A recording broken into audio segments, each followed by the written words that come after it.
Bonsoir tout le monde, merci de vous être connectés. On va commencer cette session. On va commencer avec Julien Pelletier de Semarchi. Alors Julien, c'est un professionnel qui a plus de 20 ans d'expérience dans la BI, le CRM, le web, enfin globalement dans toutes les notions de data.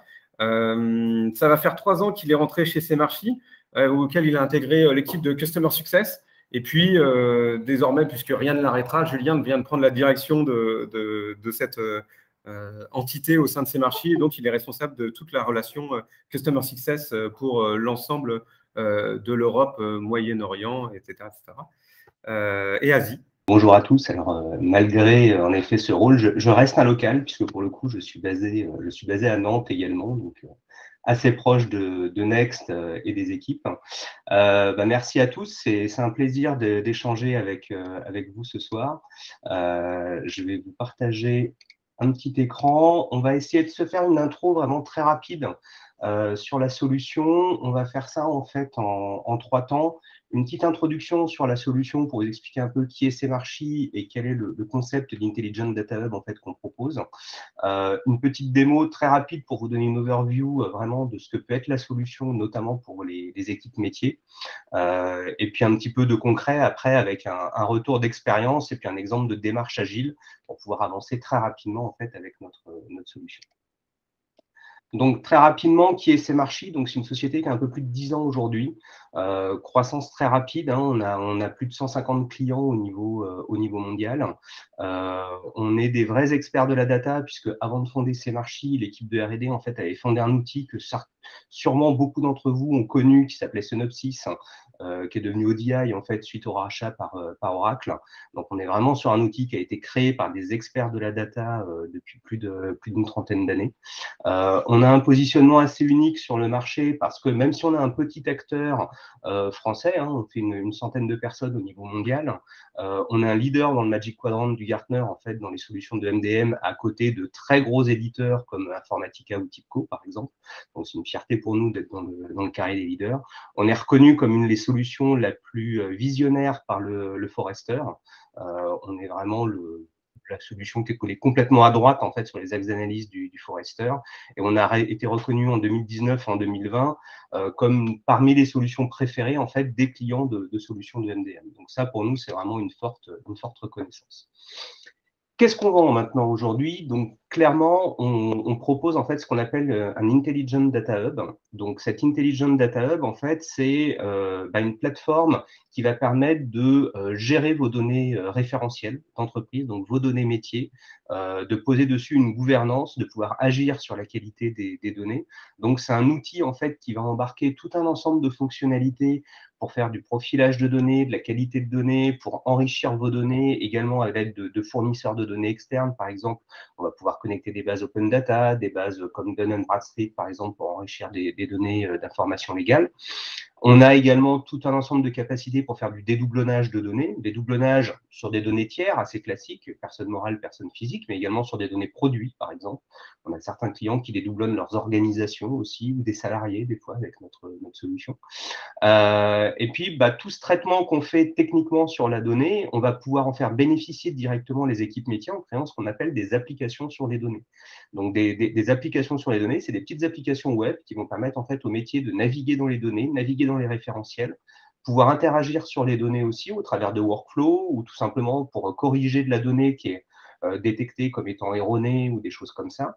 On a des dashboards intégrés dans la solution qui vont permettre également d'avoir des dashboards très opérationnels pour monitorer la qualité de données. Ça, je vous montrerai ce qu'on peut faire, par exemple, dans la démo tout à l'heure. Et puis, on n'oublie pas l'intégration dans le SI. Donc, on va exposer en fait tout un ensemble d'API d'intégration et de microservices en fait pour permettre d'échanger des données dans le SI. Et à ce sujet-là, je vais vous révéler une exclusivité en fait concernant la solution Semarchi. C'est qu'on vient de faire une acquisition pour compléter en fait nos capacités sur la partie intégration, puisqu'on a racheté l'éditeur Stambia. Voilà, là, le scoop.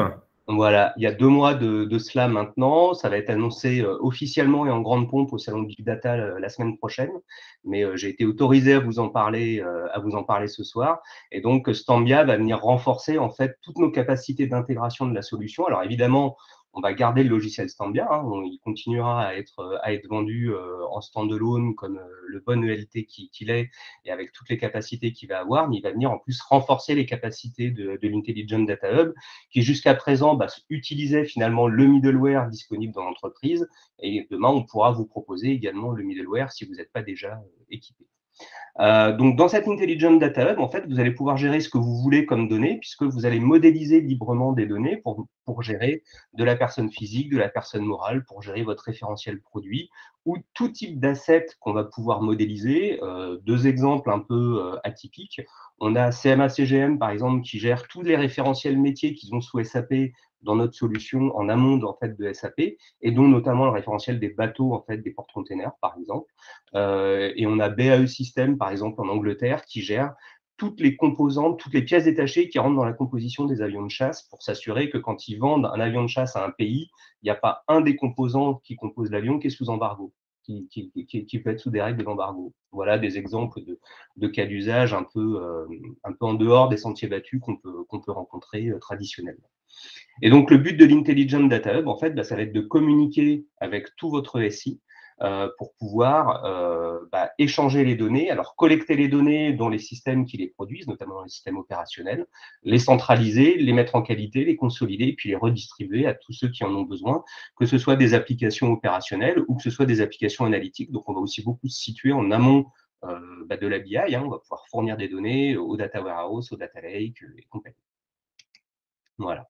Donc, c'est vraiment le principe en fait du Data Hub qu'on va chercher à positionner dans votre écosystème, c'est qu'en fait, le hub de données qu'on propose, l'Intelligent Data Hub, il va être responsable de la gouvernance des données, donc le fait de s'assurer que les données sont bien gérées, sont tracées, sont de qualité et peuvent être délivrées en fait à tout le monde. Et après, le rôle du Data Hub, c'est de réexposer finalement toutes ces données à l'ensemble des utilisations au sein du SI.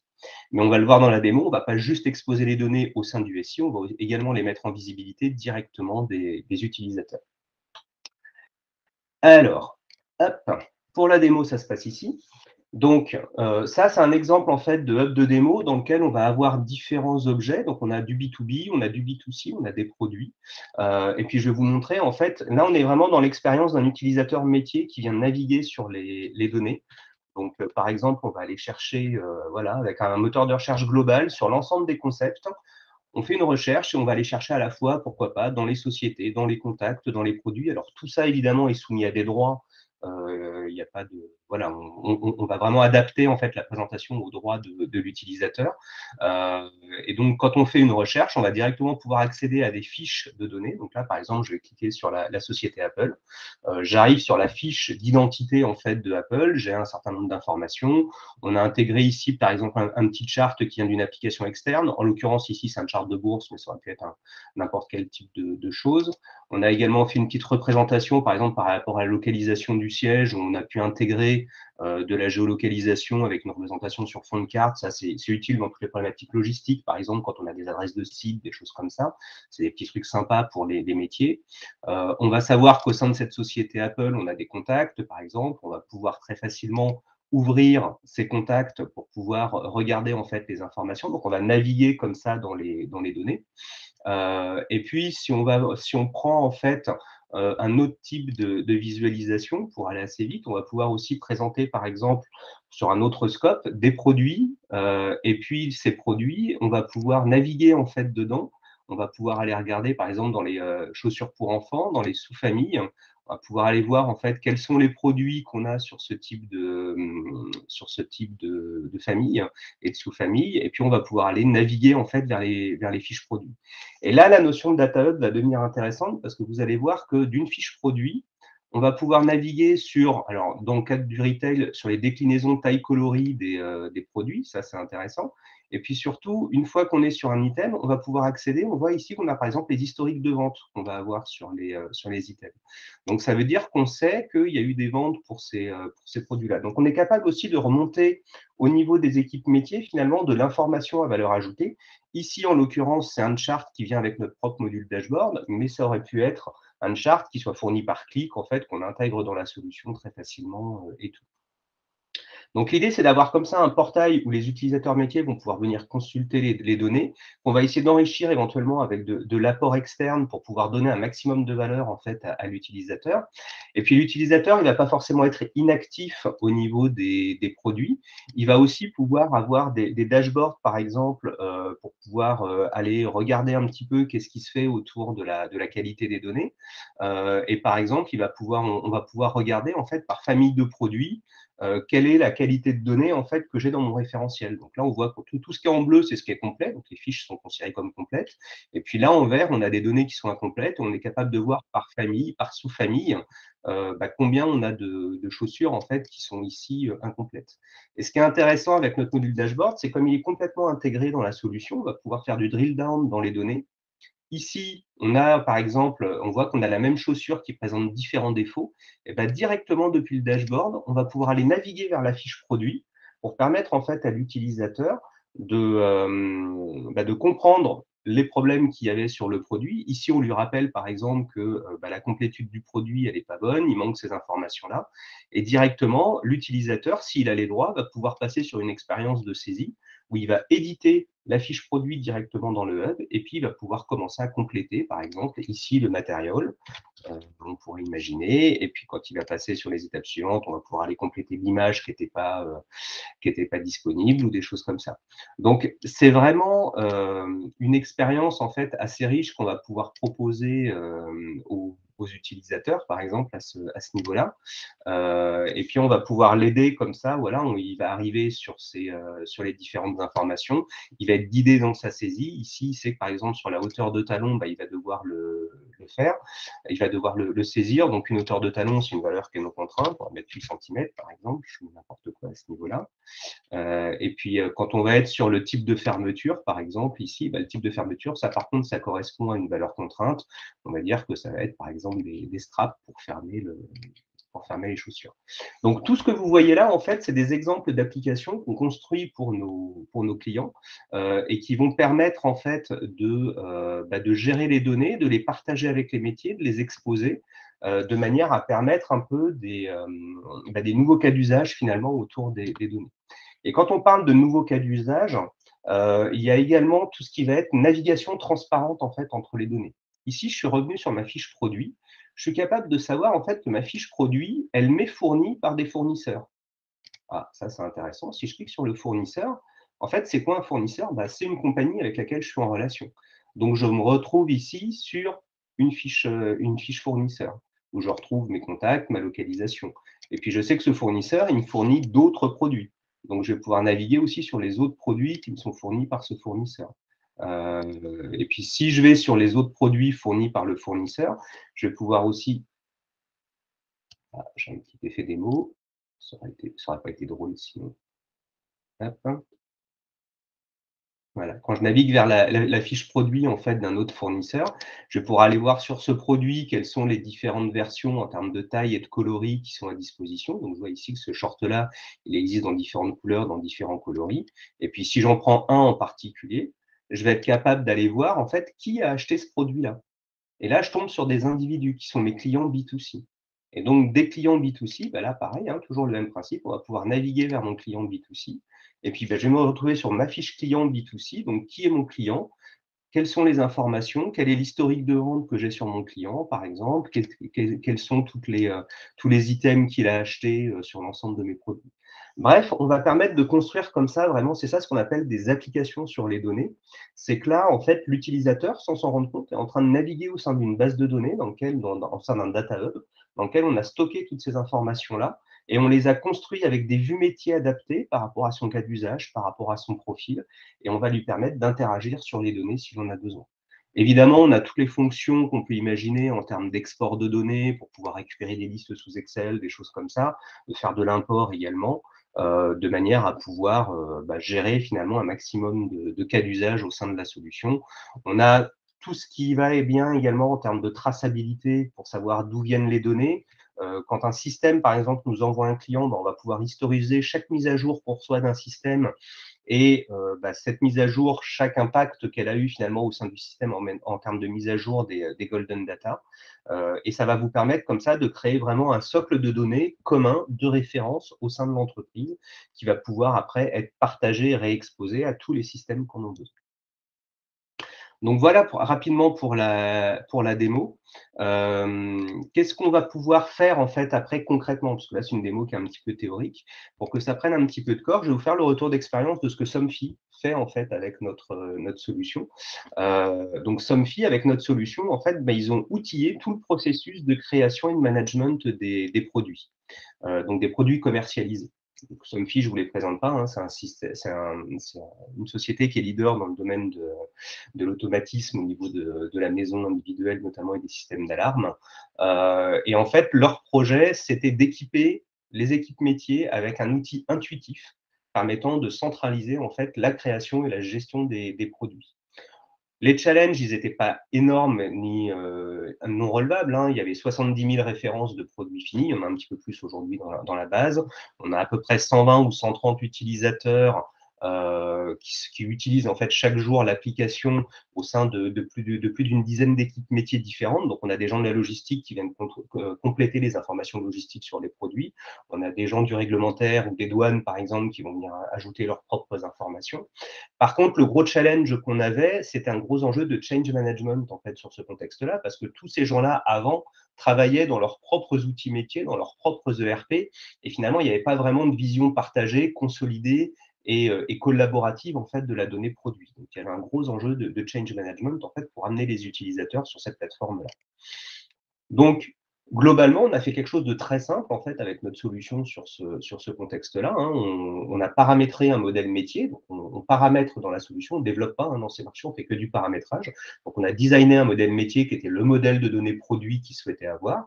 Et au-dessus de ce modèle, on a défini des workflows, des écrans de saisie, des écrans de gestion pour chacune des équipes techniques qui avaient besoin de se connecter pour gérer de la donnée, que ce soit des équipes marketing, le pôle réglementaire, le pôle production ou autre. Et on a orchestré tout ça dans des workflows. On a mis plein de règles de validation pour aider les utilisateurs aussi, assurer la qualité de données au fur et à mesure de la saisie et compagnie. Et puis, une fois que les données sont finies, sont processées, il y a des étapes de validation et ça permet la publication des données dans ce qu'on appelle les golden data au sein de ces marchés, qui sont les données de référence qui vont être réexposées après au sein du SI. Et ces golden data elles partent à la fois vers les SI marketing, vers le e-commerce, vers le data warehouse, vers SAP au niveau des ERP. Donc voilà, donc ça c'est vraiment la manière en fait dont Somfy a souhaité répondre à leur projet avec notre solution et quels sont les bénéfices que Somfy en a retirés, parce que nous ce qu'on veut absolument c'est que nos clients puissent retirer des bénéfices en fait de la mise en place de notre solution. Et là clairement il y a eu des vrais bénéfices métiers. Déjà le premier bénéfice ça a été d'accélérer le time to market des produits. Donc, on a accéléré de 25%. Donc, quand on a un time to market qui était de 4 mois avant, qu'on le passe à 3 mois, on gagne un mois de commercialisation, hein, concrètement, sur le cycle de vente. Donc, on est plus réactif face à la concurrence et tout. On a accéléré réellement le process, notamment grâce à l'amélioration de la qualité de l'information produit, parce que ça a permis aux équipes de gagner du temps et d'arrêter de courir après la bonne information au travers de différents systèmes. On a également divisé par 2 le temps de propagation, notamment des produits, pour pouvoir les mettre à disposition grâce à nos API REST de manière quasi immédiate en fait vers les applications qui en avaient besoin. Et on a fortement amélioré toute la traçabilité en fait de l'information produit, puisque là où avant les données étaient modifiées dans différents systèmes et n'étaient pas réconciliées, aujourd'hui tout est géré au même endroit avec de la traçabilité et on est capable de savoir exactement qui fait quoi au niveau du produit.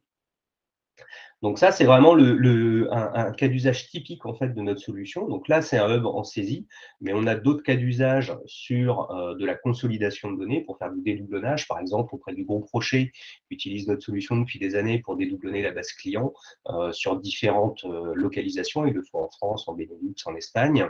Et puis on a également le groupe Leduf, par exemple, qui est encore sur un autre cas d'usage, un peu plus proche de celui-là, gère toute sa base de restaurants dans notre solution et donc a des processus pareils collaboratifs entre métiers pour gérer toutes les informations autour des points de vente. Voilà. Très rapidement maintenant, comment est-ce qu'on démarre en fait sur notre solution? Parce que c'est vrai qu'on peut se dire, c'est quand même des projets qui sont conséquents, il y a du change management à faire, ça va être long, ça va être compliqué. C'est les objectifs qu'on a le plus souvent en fait quand on souhaite démarrer sur les projets. Ce qu'il faut comprendre, c'est qu'on a une solution qui est extrêmement agile, extrêmement véloce. Donc oui, il peut y avoir des questions qui se posent sur le comment démarrer, selon l'ampleur du projet et tout, mais nous, on a vraiment une vision très pragmatique en fait dessus. C'est de démarrer en fait avec ce qu'on appelle un starter pack, qui est en fait un petit projet qui permet de démarrer très vite au niveau de la solution. Et en quelques semaines, en fait, on va avoir un premier cas d'usage qui va être rempli et qui va apporter de la valeur au métier. L'idée, c'est pas de faire le projet complet nécessairement sur ce timing-là, puisque les projets peuvent être un peu plus ambitieux et un peu plus grands, mais l'idée, c'est vraiment de pouvoir apporter très vite de la valeur et un retour d'expérience en fait au métier, d'apporter aussi de la valeur aux équipes IT en montrant à la fois la flexibilité de la solution, la simplicité de la mise en œuvre et la robustesse de la solution en termes de performance, et pouvant permettre après d'apporter très vite de la valeur et d'itérer après en faisant des nouveaux lots et en continuant. Donc, qu'est-ce qu'on va faire pendant les 2 mois, on va dire, d'un starter pack? On va travailler essentiellement dans la première phase sur la mise en place technique des environnements, sur les actions de formation. On va travailler également sur tout le cadrage finalement du cas d'usage qu'on va vouloir adresser pendant le starter pack. Donc, quelle gouvernance on veut se mettre au niveau de ce qu'on va viser, qu'est-ce qu'on a comme source de données. On va mener quelques ateliers pour définir exactement qu'est-ce qu'on veut faire en termes d'UI, qu'est-ce qu'on veut faire en termes de process de mise en qualité des données et compagnie. Et après, on va avoir en fait l'implémentation qui peut être assez rapide. Hein. Honnêtement, l'implémentation sur notre solution, comme on ne fait pas de code, c'est que du paramétrage, c'est du design de modèle, c'est du drag and drop pour paramétrer les interfaces et compagnie. Donc, c'est extrêmement rapide en fait à paramétrer. Et on peut réellement, en un mois, avoir construit une première application qui soit prête en fait pour être mise en produit, pour être validée avant une mise en production. Et ça, c'est vraiment des choses qu'on voit sur les projets. On sait aller très très vite, notamment avec Next par exemple, qui sait tout à fait s'inscrire dans ce type de méthodologie. Et ça permet vraiment en fait de pouvoir très vite valider en fait le choix de solution. Et après, évidemment, on va itérer, on va enrichir le cas d'usage, on va aller chercher plus de workflow, plus de données, plus d'applications sources à consolider. Mais l'idée, c'est d'essayer d'avancer de manière très rapide comme ça et pragmatique et de ne pas se lancer dans un projet trop gros au départ et qui va peut-être mettre 6 mois, 1 an à sortir. Voilà pour le partage que je voulais vous faire en fait ce soir et l'introduction vraiment très rapide que je voulais vous proposer sur la solution. Je ne sais pas maintenant s'il y a des questions. Je laisse la main à Régis peut-être pour me relayer les questions. Ouais, il n'y a pas de questions pour le moment, Julien, mais nous, de notre C'est côté, vrai? on en a. Finalement, Semarchi, très longtemps, on parlait de MDM. Là, je sais que c'est plus trop votre fer de lance de parler de MDM, mais plutôt de XDM. En fait, toute la question pour nous, c'est est-ce que Semarchi peut remplacer un PIM? Est-ce que Semarchi peut faire un Product Life Management, un PLM? Alors, c'est une très bonne question et c'est vrai que c'est peut-être sur le sujet du produit où la réponse est la plus complexe. Alors, on fait toujours du MDM, hein, c'est notre ADN, c'est de là où d'où on vient, c'est juste qu'on a étendu les fonctionnalités de la solution pour pouvoir répondre à des cas d'usage beaucoup plus larges en fait que du MDM. Maintenant, très clairement, si on parle de Product Lifecycle Management, on est dans une problématique industrielle. On est dans une vision du produit qui n'est pas une vision data, qui est plutôt une vision du projet en fait autour du produit. Donc, les PLM, on ne va pas aller les concurrencer parce que les PLM, ils vont amener nativement des fonctionnalités en fait pour piloter les nouveaux projets, les nouveaux produits en mode projet avec des fonctions de planification, tout un ensemble de process qui peuvent être déjà prédéfinis pour structurer les échanges entre le marketing, les briefs, la R&D et compagnie. Donc là, on va pas forcément, on n'a pas de valeur ajoutée nous à essayer de concurrencer. On peut rééquiper un certain nombre de process et tout, mais il faut tout redesigner là où les PLM arrivent avec des choses qui sont préfaites. On avait fait une analyse par le passé sur un client qui nous avait challengé là-dessus et on avait estimé qu'avec la solution Semarchi à l'époque, on pouvait couvrir 70% des fonctionnalités qu'un PLM offrait. Mais sur certaines fonctionnalités vraiment spécifiques métiers, ne serait-ce que par exemple la vision d'un planning d'élaboration d'un produit, c'est des choses qu'on n'a pas dans la solution. Et ça, c'est des choses qui sont très importantes pour les utilisateurs d'un PLM. Pour le PIM, c'est un petit peu la même chose. En fait, le PIM, aujourd'hui, c'est quelque chose qui est très pratique vraiment pour gérer l'information marketing autour du produit. Un certain nombre de PIM intègrent des DAM, par exemple, pour gérer tous les assets vidéo, photos qu'on peut avoir sur les produits. Les PIM intègrent aussi des connecteurs directement vers des marketplaces, type Magento ou autres. Il y a certains PIM qui intègrent des solutions pour gérer directement des catalogues de données aussi. Tout ça, c'est des fonctions très spécifiques sur lesquelles le PIM a toute sa valeur ajoutée. Donc, nous, on ne va pas aller concurrencer en fait les PIM. Par contre, on va se situer entre les deux. Et c'est exactement le positionnement en fait qu'on a chez un certain nombre de clients au niveau du référentiel produit, c'est que on parle de PLM, on parle de PIM, mais toute l'information produit ne vient pas de ces deux systèmes-là. Il y a aussi des informations produits qui sont dans SAP au niveau de la gestion de la partie commerciale. Il y a des informations produits qui peuvent venir d'outils réglementaires à côté ou des informations de marché aussi tout simplement qu'on va les récupérer. Et en fait, le MDM dans ce cas-là va jouer le rôle de concentrateur au milieu et il va récupérer la vision de chacune de ces briques-là pour consolider et proposer la base unique qui détient toute la vérité en fait autour de l'information produit. Et c'est là où on va vraiment apporter de la valeur, c'est que plutôt que vous ayez besoin d'aller chercher l'information à droite à gauche, ben nous on va tout vous mettre à disposition au même moment. Alors, si les données de détail, vente, etc. sont embarquées, est-ce que ça ne fait pas de doublon avec des data warehouse? Ah, c'est une très bonne question. C'est vrai qu'on arrive sur une frontière qui peut laisser penser qu'on va être en doublon.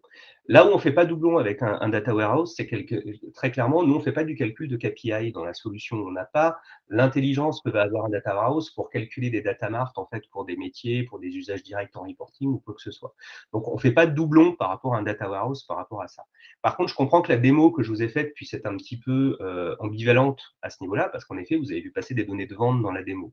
L'idée des données de vente qu'on a là dans la démo, c'est plus dans l'idée de la vue 360 qu'on pourrait imaginer fournir à des utilisateurs ou fournir aussi à d'autres applications. Toutes les données que vous avez vues tout à l'heure pendant la démo, quand on avait par exemple les transactions sur les produits ou des choses comme ça, il faut aussi savoir que toutes ces données-là, on va les exposer en fait en API REST directement pour pouvoir les mettre à disposition d'un CRM, par exemple, ou des choses comme ça.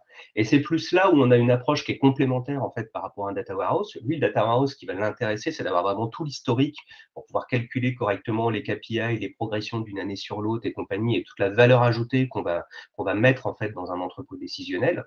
Nous, on va plutôt avoir des données transactionnelles éventuellement chaudes, mais sur une profondeur d'historique qui va être bien moindre et qui vont être destinées à être utilisées dans le cadre d'une vue 360. Par exemple, quand je suis sur un parcours client que je vais vouloir restituer dans mon CRM, c'est peut-être intéressant que j'ai les dernières interactions que j'ai eues sur les 6 derniers mois. Par contre, est-ce que c'est nécessaire que j'ai les 5 ans d'historique que j'ai avec ce client-là? Peut-être pas. Voilà. Donc, c'est vraiment ça la différence qu'il va y avoir entre les deux. Mais c'est vrai qu'il peut y avoir une petite zone de recouvrement selon les cas d'usage, mais on ne va pas traiter les données avec les mêmes finalités. Nous, on ne va pas faire de KPI, notamment, dans la solution. On a une autre question. Il semblerait que les statistiques exposées dans Semarchi soient des données unitaires et ne permettent pas une grande profondeur d'historique, ni d'agrégation, ni d'analyse. Données opérationnelles, d'une certaine manière. Je suis tout à fait d'accord. C'est pas le but en fait de ces marchés. Et c'est pour ça qu'on se substitue pas du tout au dataware et au data lake non plus. Par contre, on est en amont. On contrôle en fait toutes les données en amont et on garantit que la donnée qu'on fournit en fait au système décisionnel, elle est de qualité et donc on va pas dans le décisionnel galérer sur de la réconciliation de données ou des choses comme ça. Yes. Eh bien, écoute, Julien, on va te remercier pour ton pitch qui était hyper clair et hyper dynamique.